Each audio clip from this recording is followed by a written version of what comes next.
प्यारे बच्चों, सुप्रभात। मैं राजेश कुमार बाल विद्यालय शक्ति नगर नंबर 1 से पुनः ऑनलाइन हिंदी की कक्षा में आप सबका स्वागत करता हूं।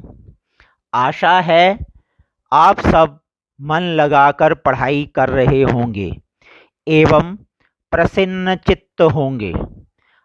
बच्चों, आज का प्रथम मंत्र है कि जब तक कोरोना खत्म नहीं होता तब तक हमें सावधानी बरतनी है। उसके लिए मास्क पहनना एवं 2 गज की दूरी आवश्यक है। समय समय पर अपने हाथ धोते रहें। बच्चों, सफलता किसी को एक झटके में नहीं मिलती। उसके लिए लगातार प्रयास करते रहना चाहिए।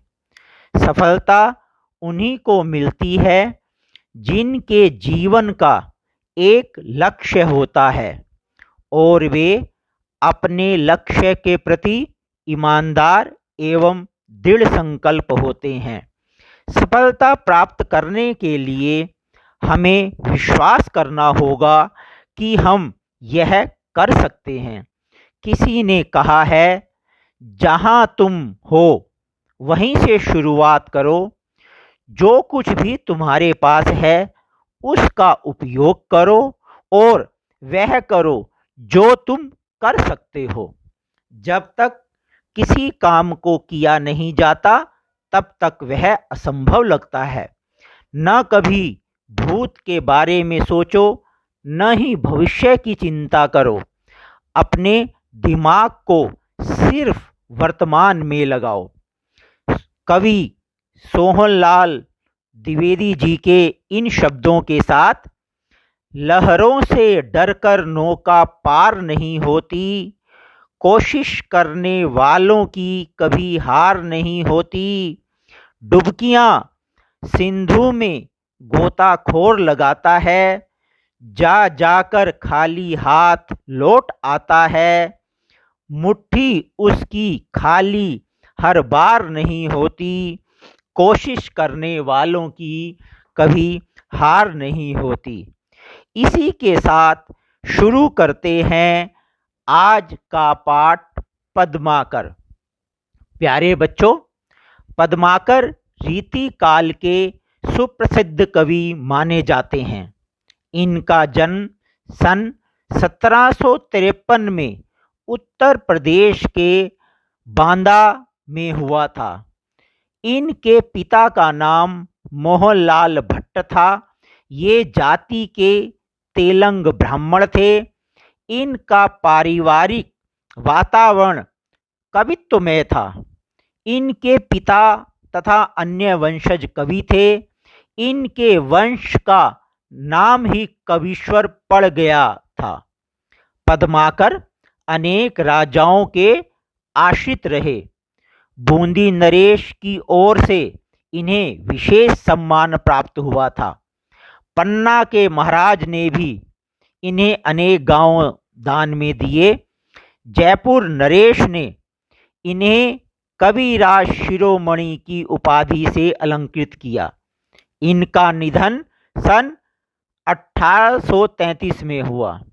प्यारे बच्चों, इन्होंने अनेक रचनाएं की थी, लेकिन इनकी प्रमुख रचनाएं हिम्मत बहादुर विरुदावली, प्रताप सिंह विरुदावली, पद्माभरण, प्रबोध पचासा, जगत विनोद, राम रसायन, गंगा लहरी हैं। बच्चों, इनकी काव्य की बहुत ही विशेषताएं हैं, जिसमें प्रमुख काव्य की विशेषता है इनकी श्रृंगारिकता। रीतिकालीन आचार्य कवि होने के कारण श्रृंगारिकता इनके काव्य की प्रमुख विशेषता है। यह उस युग की मांग का परिणाम है। जगत विनोद इनका श्रृंगारिकता से संबंधित ग्रंथ है, जिसमें श्रृंगार के संयोग एवं वियोग पक्षों का वर्णन किया गया है।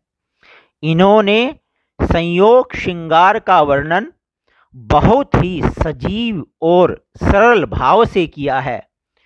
इन्होंने चित्रात्मक शैली में वर्णन इस प्रकार से किया है कि आंखें बंद कर लेने पर भी कविता के माध्यम से सारा वातावरण और दृश्य आंखों के सामने नाच जाता है।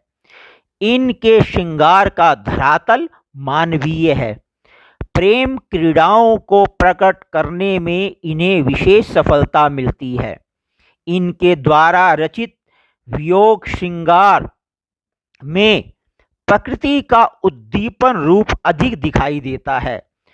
प्रकृति के परिवर्तन से नायक नायिका की पीड़ा बढ़ाने के दृश्य इन्होंने सुंदर ढंग से प्रकट किए हैं। इन्होंने जहां परंपरा का मोह छोड़ स्वच्छंद भाव से प्रेम के क्षेत्र में विचरण किया है, वहां इनकी कविता में निखार आ गया है। इन्होंने कविता के विषय जीवन से चुने हैं। बच्चों, इनकी दूसरी विशेषता है भक्ति। पद्माकर केवल श्रृंगारिक कवि नहीं थे, बल्कि उनका हृदय किसी भी भारतीय के समान भक्ति भाव से भरा हुआ था। इन्हें राम भक्ति में पूर्ण विश्वास था। इन्हें कृष्ण के प्रति आस्था थी, लेकिन जहाँ ये राम का गुणगान करते हैं, वहाँ ये रीति काल के नहीं बल्कि भक्ति काल के भक्त प्रतीत होते हैं। इनकी भक्ति निर्गुण और सगुण दोनों प्रकार की दिखाई देती है।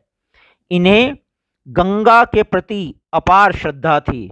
इन्होंने गंगा के मनोहर दृश्यों का वर्णन तो प्रशस्ति के रूप में किया है। पतित पावनी गंगा के प्रति इनका असीम विश्वास सर्वत्र झलकता है। इसमें भक्ति की लोक सामान्य भावना दिखाई देती है, जिसके कारण राम, विष्णु तथा कृष्ण एक ही माने जाते हैं। बच्चों, इनकी एक अन्य काव्य विशेषता थी वीरता। पद्माकर वीर रस के कवि थे। इन्होंने अपने जीवन में जो पहली कविता रची थी, वह दो सेनाओं के बीच हुए युद्ध का वर्णन था, जो इन्होंने छिपकर अपनी आंखों से देखा था। इन्होंने वीरता को अपनाया था और लोक नायक की प्रशंसा में बड़ी मात्रा में काव्य रचा था। ये हिंदी के पहले ऐसे कवि थे जिन्होंने अंग्रेजी तथा अंग्रेजी सेना का डटकर मजाक बनाया था और उन्हें लाल मुख वाला बंदर कहा था। इनके द्वारा की गई वीरता संबंधी कविता में कहीं कहीं इतिहास विरुद्ध वर्णन भी आ जाते हैं। बच्चों, इसी के साथ इन्होंने प्रकृति चित्रण भी किया है। पद्माकर ने ऋतुओं का वर्णन बहुत सुंदर ढंग से किया है, पर इन्होंने ऋतुओं की महत्ता की ओर ध्यान न देकर उनकी उद्दीपन सामग्री की ओर ध्यान दिया है। इन्होंने वसंत ऋतु का वर्णन सबसे अधिक और सुंदर ढंग से किया है। नायिका के सुख दुख प्रकट करने के लिए इनकी दृष्टि प्रकृति के आसपास मंडराती दिखाई देती है। नायिका के वियोग में इन्हें सर्दियों का चांद कसाई का कार्य करता दिखाई देता है और पपीहे की पीपी प्राण लेवा लगती है। इनके प्रकृति चित्रण में चमत्कार वैभव की अधिकता है। कहीं कहीं ये शब्द चमत्कार में अधिक उलझ गए हैं। बच्चों, इसी के साथ इनकी जो एक और विशेषता है वह है भाषा सौंदर्य। पद्माकर ने अपना सारा काव्य ब्रज भाषा में रचा। बच्चों, यह पंक्ति ध्यान देने योग्य है कि पद्माकर ने अपना सारा काव्य ब्रजभाषा में रचा, जिसमें अलंकारों की अधिकता है। इनकी भाषा अलंकारिक है। अनुप्रास, यमक, श्लेष, उपमा, उत्प्रेक्षा आदि इनके प्रिय अलंकार हैं। कहीं कहीं इन्होंने फारसी शब्दावली का भी प्रयोग किया है। लाक्षणिक भाषा का प्रयोग करने में ये अति निपुण हैं। इन्होंने मुहावरेदार और लोकोक्तियों का सुंदर और सहज प्रयोग किया है। निश्चय रूप से पद्माकर अपने युग के महान कवियों में से एक हैं। प्यारे बच्चों, इनका पहला जो पद्य है, इस पद्य में कवि ने वसंत के आगमन से प्रकृति, विहग और मनुष्य के जीवन में होने वाले परिवर्तनों का वर्णन किया है। वसंत ऋतुओं का राजा है। ऋतुओं के परिवर्तन के साथ प्रकृति का स्वरूप भी बदलता रहता है। वसंत ऋतु से पूर्व शिशिर ऋतु में प्रकृति सौंदर्यहीन हो गई थी।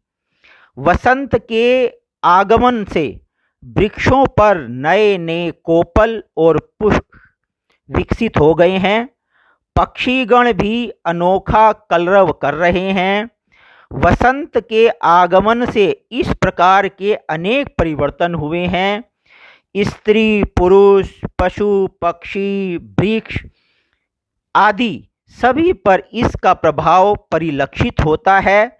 इस परिवर्तन में रस, रीति, राग, रंग, तन, मन और वन सभी और ही तरह के हो गए हैं। इस प्रकार का वर्णन इन्होंने पहले पद्य में किया है, जो इनका कवि का पहला पद्य है। कवि पद्माकर जी कहते हैं वसंत ऋतु का वर्णन करते हुए कि क्या क्या परिवर्तन हो गया है। औरी भांति कुंजन में गुंजत भीर भौर, औरी डोर झोलन पे बोरन के हवई गए। कवि पद्माकर जी कहते हैं कि वृक्षों के झुंडों में भंवरों की भीड़ की गुंजार अब पहले से बिल्कुल भिन्न प्रकार की है, अर्थात उसमें अब अधिक मस्ती है। आम के वृक्षों पर बोरों के गुच्छों का आकार भी अब पहले जैसा नहीं रहा, अर्थात वे गुच्छे अधिक सुगंधित और रसमय हो गए हैं। कहे पद्माकर सु औरी भांति गालियानी, छलिया छबीले छैल औरी छबी हवई गए। पद्माकर जी कहते हैं कि अब तो गलियां भी और ही तरह की हो गई हैं तथा उन गलियों में घूमने वाले सुंदर छलिया नायक भी पहले जैसे नहीं रहे, बल्कि थोड़े भिन्न हो गए हैं। पक्षियों के समूह भी इस वसंत में अनोखी आवाजें निकाल रहे हैं। इस परिवर्तन का कारण बताते हुए कवि पद्माकर कहते हैं कि अभी तो वसंत को आए 2 दिन भी नहीं हुए हैं, 2 दिन में ही यह परिवर्तन हो गया है। ऐसे ऋतु राज के न आज दिन द्वई गए, औरे रस औरे रीति औरे रंग औरे तन औरे मन औरे बन हवई गए। वसंत ऋतु में और ही भांति का रस वनस्पतियों में है, और ही प्रकार की रातें हो गई हैं, और ही प्रकार का राग रंग, और ही तरह की शारीरिक स्फूर्ति, और इसी प्रकार का उत्साहपूर्ण मन तथा इसी प्रकार के वन हो गए हैं।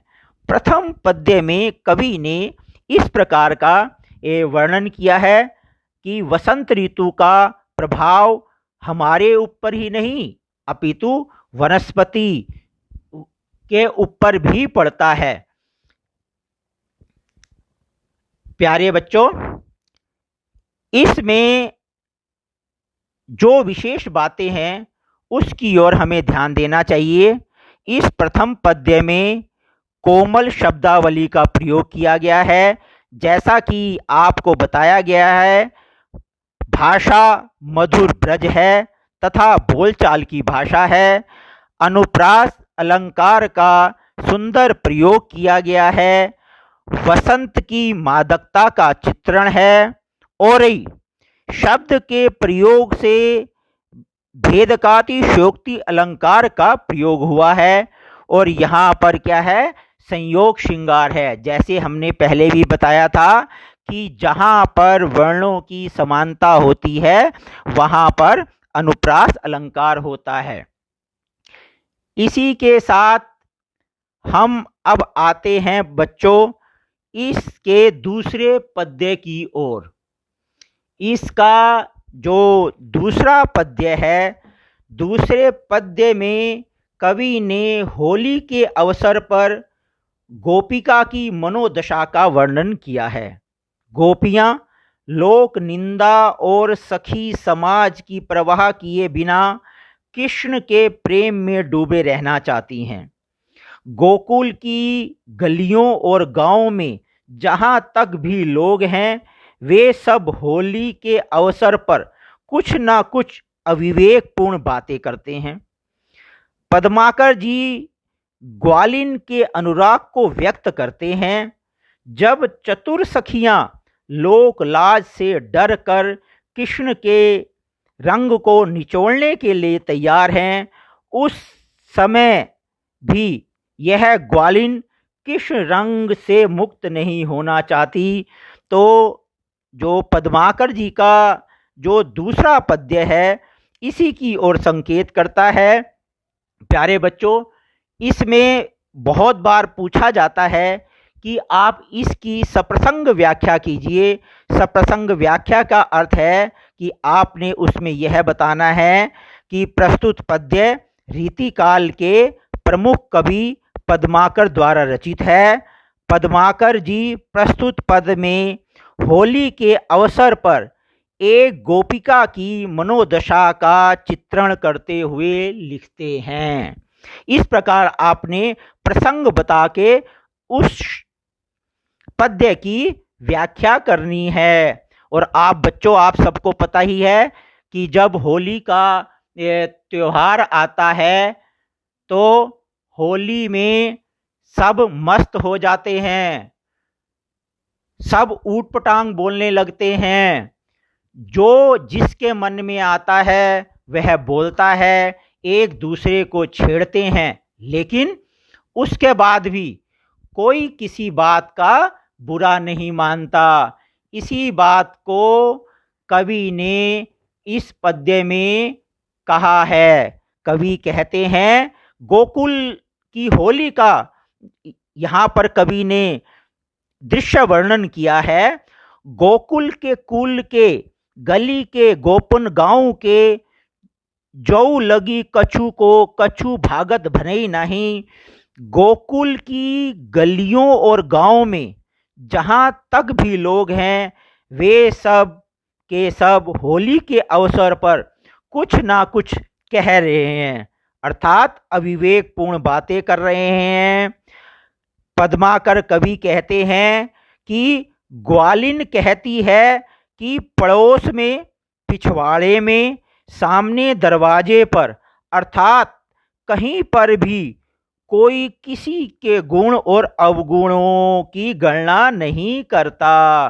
तो ये जो दूसरी लाइन है इसी में इसी बात का उल्लेख किया है कि किसी के गुण अवगुणों का कहे पद्माकर परोस पिछवारन के द्वारन के दोरी गुण अवगुण गनई नहीं। ये जो चौथी लाइन है कि कोई किसी के गुणों अवगुणों की गणना नहीं करता। तो यहाँ एक चतुर सखी क्या कहती है? एक चतुर सखी अभी भी अपने रंग भीगे वस्त्रों को निचोड़ भी नहीं पाई कि दूसरी ने उस पर फिर से रंग डाल दिया। इस चतुर सखी को कोई रोकता भी नहीं। पहली सखी कहती है कि मैं तो कृष्ण के रंग में चोरी चोरी रंग गई हूं। जो सेकंड लास्ट लाइन है, हो तो श्याम रंग में चुराई, चित चोरा चोरी, बोरत तो बोरियो, पई निचोरत बनई नहीं। कहती है कि अर्थात मैंने सबसे चोरी अपने मन को कृष्ण के रंग में रंग लिया है।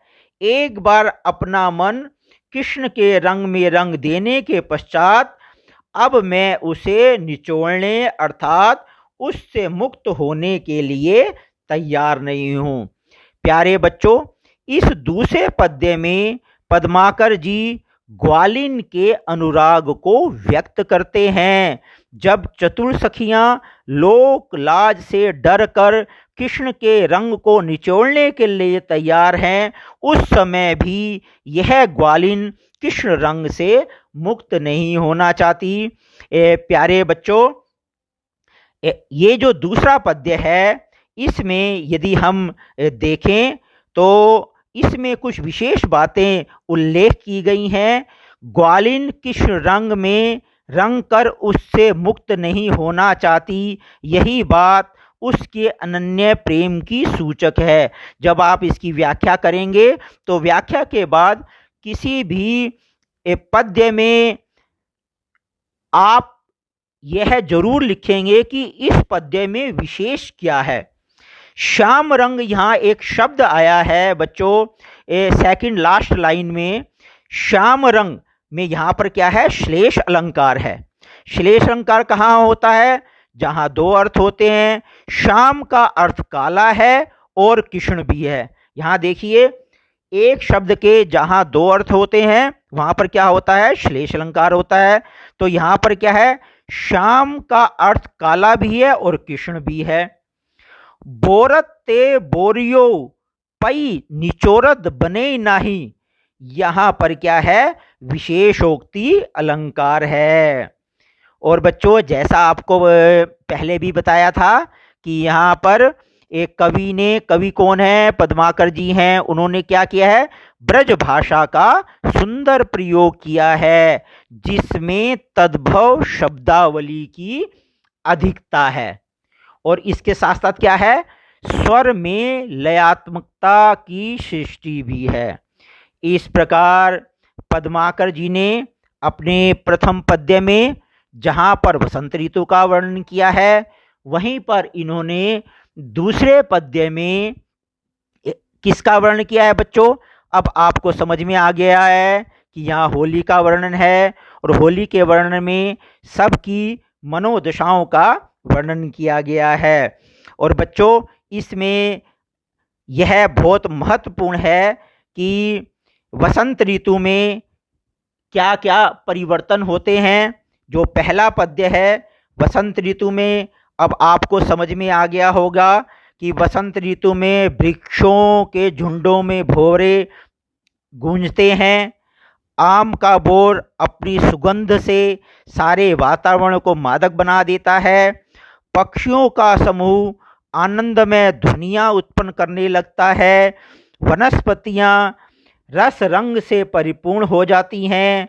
युवा वर्ग आनंद से झूमने लगता है तथा सर्वत्र स्फूर्ति, उमंग और उत्साह दिखाई देता है। और बच्चों देखिए, यहाँ पर ओरी शब्द का बार बार प्रयोग हुआ है। प्रकृति यहाँ पर ओरी शब्द की आवृत्ति से ऋतुराज वसंत का प्रभाव अति विशिष्ट हो जाता है। यहाँ इसलिए कवि ने ओरे शब्द का बार बार ये प्रयोग किया है। तो आशा है बच्चों, आपको आज का पाठ अच्छी तरह समझ में आ गया होगा। आपने दोनों पद्य की व्याख्या को, उसके भावार्थ को समझ लिया होगा। आशा है अगले पाठ में आप सब इस पाठ की पुनरावृत्ति करके आएंगे।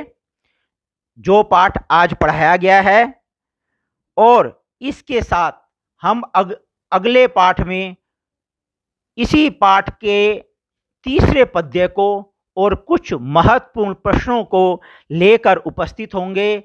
आप सबका दिन शुभ हो।